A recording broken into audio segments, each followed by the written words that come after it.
All right, so here's the app I've been working on for the classroom experience. So the way it starts is first you'll want to put in your information. So I've got choose a name, choose a region, and choose an email. And then you can also choose a color. To do that, you're going to type in your information here on the keyboard. And then once that's done, you can either join as a professor, a student, or into a debug mode. So for now, I'll join as a student. So I've got the computers already hooked up inside. And I'm actually transmitting my voice right now, so that's why I can hear it on my laptop. So as a student, you can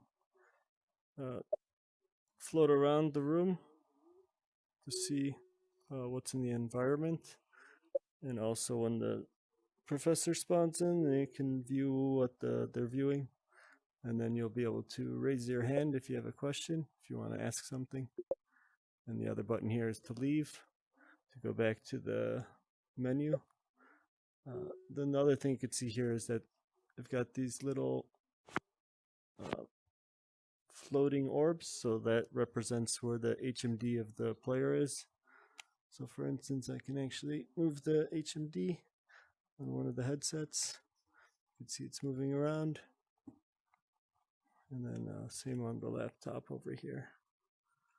And you can see that each HMD links up with one of the players here.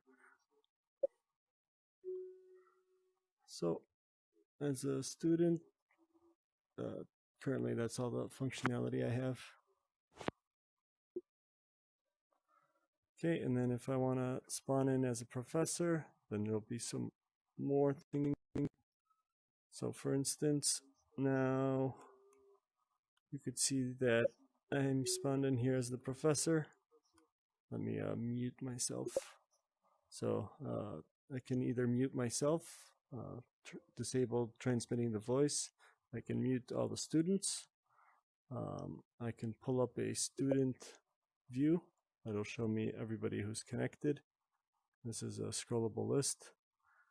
And then from within there, you can select one of the students and then you'll have more information. For instance, you can get more data. That's the information we typed in earlier. And then you can also kick or ban the student or mute the student. So right now I have them all muted. So now they should be unmuted.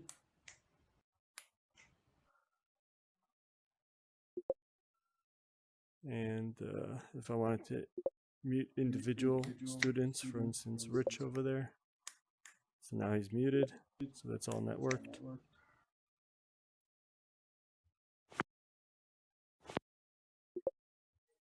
Then the other main functionality here is the professor might want to show some of the pre-recorded animation. So then that's what this would be for here. If I grab the other controller, then I can show you that this moves, rotates, and scales. And then, of course, you can always move that closer to where one of the students are if you wanted to show a specific student something.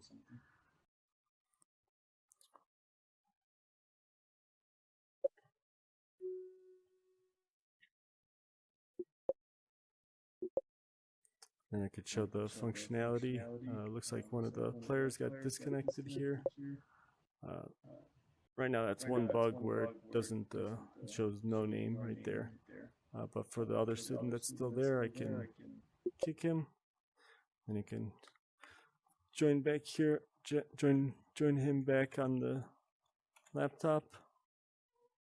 You can see join back in. And just have him float around over there.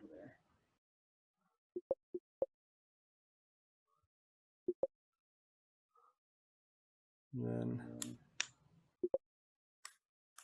mute him, unmute myself, and then I'm getting the feedback from the speaker since I'm transmitting to the laptop. But yeah, so that's the main functionality. And then the last thing I want to show here is just if I wanted to spawn in the debug mode. So that'll just get more students that are connected. So let me stop transmitting. Okay, so right now the only student that can transmit is the laptop. And this is just showing that you can have many more students.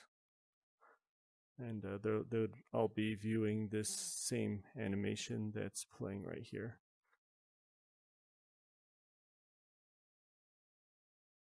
And this animation that I'm playing is actually pre-recorded sword swinging animation of myself using full body motion tracking in VR.